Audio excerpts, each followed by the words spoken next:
Assalamualaikum warahmatullahi wabarakatuh. Alhamdulillahilladzi ja'ala syahra ramadhana sayyidus syuhur wa dha'afa fihi alhasanat wal ujur. Ashhadu an la ilaha illallah wahdahu la syarika lah wa ashhadu anna Muhammadan abduhu wa rasuluhu la nabiyya ba'dah. Sallallahu alaihi wa ala alihi wa ashabihi wa tabi'in wa tabi'it tabi'in wa man tabi'ahum bi ihsanin ila yaumiddin. Wa qala Allah ta'ala fi kitabihil karim, ya ayyuhalladzina amanu taqullaha haqqa tuqatih wa la tamutunna illa wa antum muslimun, amma ba'd. Para alim ulama, para ustadz, para sesepuh yang senantiasa saya hormati dan saya muliakan, bapak-bapak dan ibu-ibu, saudara-saudari jamaah Masjid Al-Mujahidin yang dirahmati Allah Subhanahu wa ta'ala, rasa syukur yang sebesar-besarnya kita panjatkan kehadirat Allah Subhanahu wa ta'ala. Pada malam hari ini dikumpulkan oleh Allah Subhanahu wa ta'ala di salah satu tempat yang paling utama dan paling mulia, yaitu rumah Allah Subhanahu wa ta'ala.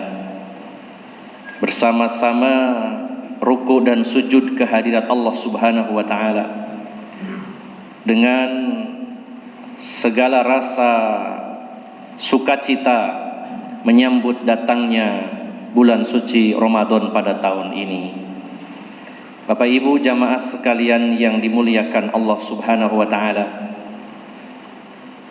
pada pertemuan malam hari ini, di mana sebagian kaum muslimin sudah menetapkan bahwa malam ini adalah malam pertama di bulan Ramadan tahun ini, dan besok adalah hari pertama berpuasa di bulan Ramadan. Sementara sebagian dari saudara kita masih menunggu hasil dari sidang isbat. Apakah sudah ada keputusan Bapak Ibu? Sampai detik ini sudah positif besok juga? Ya? Sama ya? Alhamdulillah. Ini yang paling membahagiakan Bapak Ibu jamaah sekalian, ketika kita bisa memulai Ramadan bersama-sama, lebih-lebih jika berhari raya juga bersama-sama. Ada 3 poin yang ingin kami sampaikan pada tarawih di malam pertama bulan Ramadan ini di Masjid Al-Mujahidin ini. Yang pertama, Bapak Ibu jamaah sekalian yang dimuliakan Allah Subhanahu wa ta'ala, hendaknya kita benar-benar bersukacita, bergembira dengan datangnya bulan suci Ramadan. Dan gembira atau sukacitanya kita tentu harus memiliki alasan. Kita berbahagia ataupun kita bersedih tentu ada alasannya. Jangan sampai kita bahagia tanpa alasan. Ini yang berbahaya. Kita tertawa, kita tersenyum, bergembira tanpa alasan yang benar, yang jelas, maka ini justru berbahaya. Tentu kita bergembira, bersukacita dengan datangnya bulan Ramadan karena ada alasannya, dan alasan itu adalah adanya iman di dalam diri kita. Kita percaya dengan apapun yang Allah Subhanahu wa ta'ala informasikan kepada kita, dan kita percaya dengan apapun yang diberitakan oleh Rasulullah sallallahu alaihi wasallam, khususnya berkaitan dengan bulan suci Ramadan yang memiliki keistimewaan dan disebut sebagai sayyidus syuhur, penghulunya bulan-bulan yang ada dalam bulan Islam. Maka kenapa kita berbahagia, bersukacita? Karena kita percaya apa yang Allah firmankan, apa yang Rasulullah sabdakan tentang keutamaan bulan Ramadan.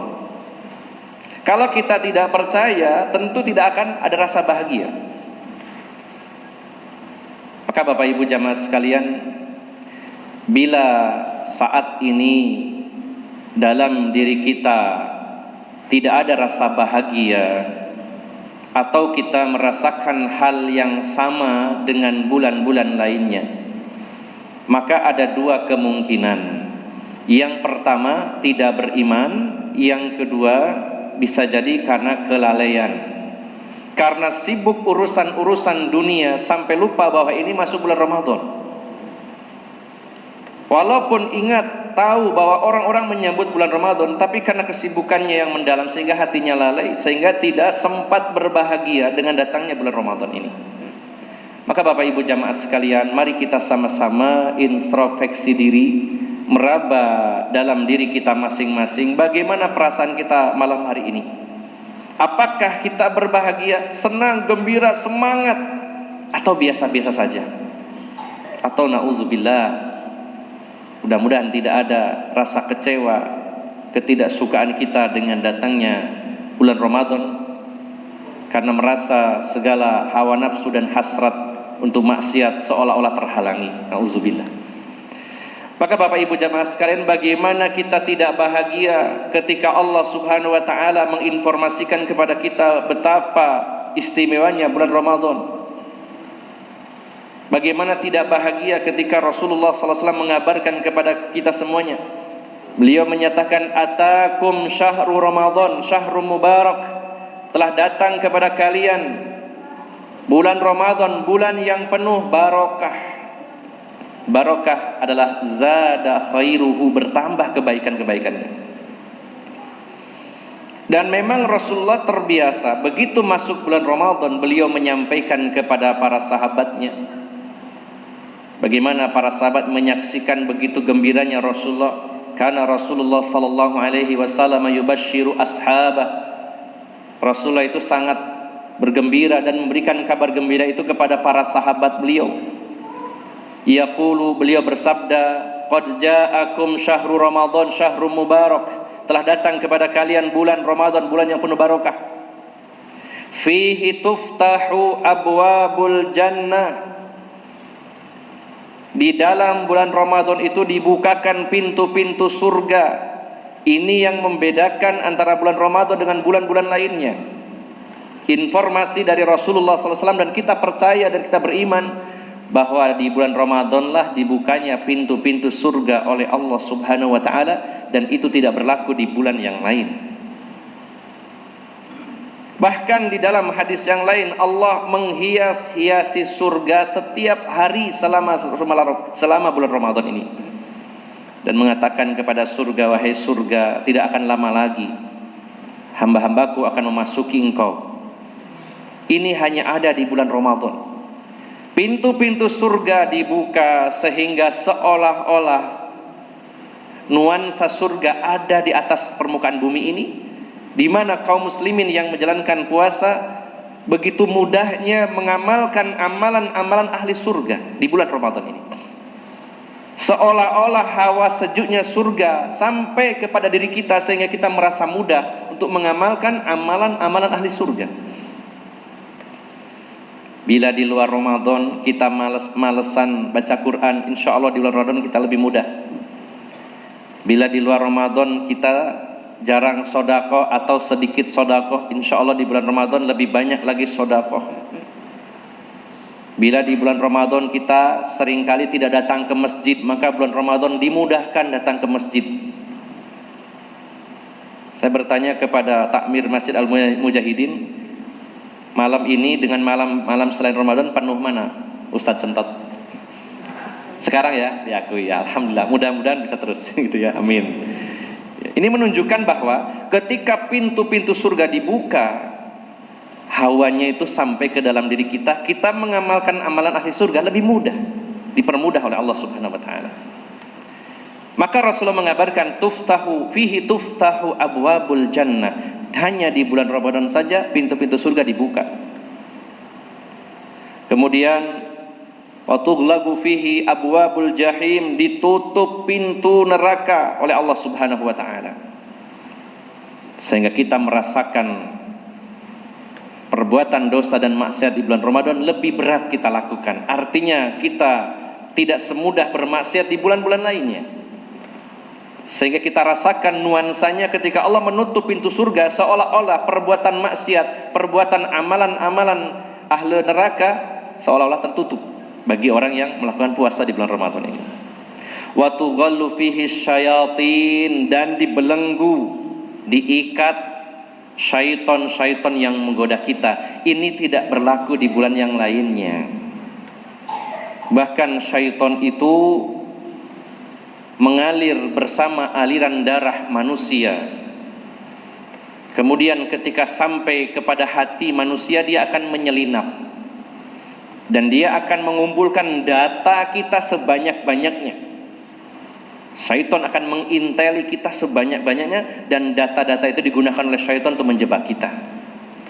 Maka dengan berpuasa, aliran darah kita melemah sehingga akses bagi syaitan pun semakin sulit. Dan ini hanya ada di bulan Ramadan, tidak ada di bulan lainnya. Lalu Rasulullah juga menginformasikan fihi lailatun khairum min alfi syahr.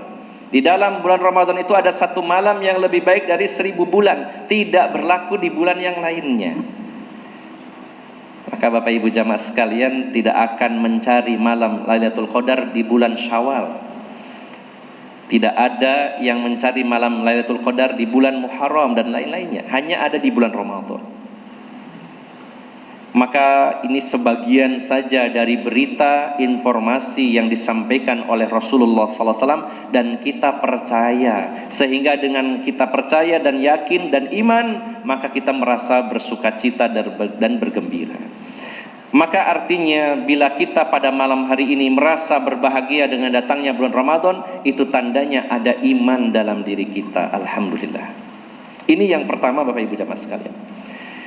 Kemudian yang kedua Bapak Ibu jamaah sekalian, selama 1 bulan ke depan kita akan mengikuti training yang diadakan oleh Allah Subhanahu wa taala. Kita akan mengikuti pendidikan hati yang memang diadakan oleh Allah Subhanahu wa taala. Selama sebulan ini kita digembleng, ditempa hati kita dan jiwa kita. Kita dididik oleh Allah Subhanahu wa taala untuk lebih banyak berbuat baik, menjalankan perintah, dan dididik oleh Allah Subhanahu wa taala untuk meninggalkan larangan-larangan Allah Subhanahu wa taala. Di mana siapapun yang terbiasa menjalankan perintah Allah, menjauhi larangan Allah Subhanahu wa taala, maka akan tampil menjadi seorang hamba yang bertakwa kepada Allah Subhanahu wa taala. Maka mari kita siapkan hati kita yang akan dididik, ditempa, digembleng oleh Allah Subhanahu wa taala selama sebulan penuh ini. Sehingga targetnya mudah-mudahan kita mendapatkan sertifikat sebagai seorang yang bertakwa kepada Allah Subhanahu wa taala. Dan mudah-mudahan hasil dari training selama sebulan ini akan terbawa ke 11 bulan setelahnya. Alangkah indahnya hidup kita bila kita bisa seolah-olah meramadankan setiap bulan.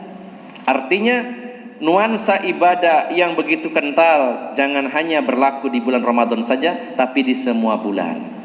Begitu melemah, maka datang lagi Ramadan berikutnya. Maka Bapak Ibu jamaah sekalian, bila yang akan dididik itu adalah anak-anak kita yang akan memasuki satu lembaga pendidikan, kita siapkan anak kita untuk menerima pendidikan tersebut. Maka pada bulan ini hati kita lah yang akan ditarbiyah, akan dididik oleh Allah Subhanahu wa taala, sehingga kita harus mempersiapkannya. Dan yang terakhir Bapak Ibu jamaah sekalian yang dimuliakan Allah Subhanahu wa taala, salah satu pelajaran dari Ramadan ini, maka semua hal yang berkaitan dengan masalah fikih, termasuk fikih Ramadan, akan tidak lepas dari adanya ikhtilaf atau adanya khilafiyah, bahkan tidak lepas dari adanya ijtihadiyah. Maka disinilah kita juga perlu lebih dewasa, lebih berlapang dada ketika ada perbedaan-perbedaan pendapat, termasuk penetapan 1 Ramadan dan 1 Syawal, termasuk mungkin cara tarawih sedikit berbeda, atau mungkin tata cara yang lainnya. Maka tugas kita adalah yang pertama belajar, bertanya, mengkaji lebih dalam, lalu memilih dari pendapat-pendapat itu yang menurut kita ini lebih kuat, argumennya, dalilnya lebih kuat. Kita pilih pendapat yang lebih kuat, seraya mentoleransi pendapat saudara-saudara kita yang berbeda dengan kita. Maka silakan berikhtilaf, tapi jangan sampai berujung iftiraq, yaitu perpecahan. Berbeda pendapat, berbeda pandangan diperbolehkan bila tidak sampai pada level yaitu iftiraq, terjadinya perpecahan di antara kaum muslimin. Maka mudah-mudahan sedikit-sedikit perbedaan tentang fikih Ramadan di antara kita dan saudara-saudara kita menjadikan kita lebih dewasa dan berlapang dada dengan perbedaan-perbedaan tersebut, dan tidak sampai mengakibatkan permusuhan, perpecahan di antara kita semuanya. Inilah 3 pesan yang bisa saya sampaikan. Semoga bermanfaat dan mudah-mudahan Allah Subhanahu wa taala memberikan umur yang panjang untuk kita semuanya, sehingga kita bisa menyelesaikan ibadah puasa Ramadan tahun ini, dan syukur-syukur mudah-mudahan bisa berjumpa lagi dengan Ramadan berikutnya. Dan semoga Allah berikan kesehatan lahir dan batin sehingga kita mampu melaksanakan puasa, dan semoga Allah Subhanahu wa taala benar-benar mencurahkan rahmatnya, kasih sayangnya, maghfirahnya, ampunannya untuk kita semuanya di bulan ini. Dan mudah-mudahan kita termasuk orang yang berhasil dalam pendidikan Ramadan, sehingga keluar membawa sertifikat sebagai orang yang bertakwa kepada Allah Subhanahu wa taala. Bila ada salah ucap dan salah sikap, saya mohon maaf yang sebesar-besarnya. Aqulu qawli hadza wa astaghfirullah li wa lakum wa akhiru da'wana anil hamdulillahirabbil alamin. Wassalamualaikum warahmatullahi wabarakatuh. Kita akan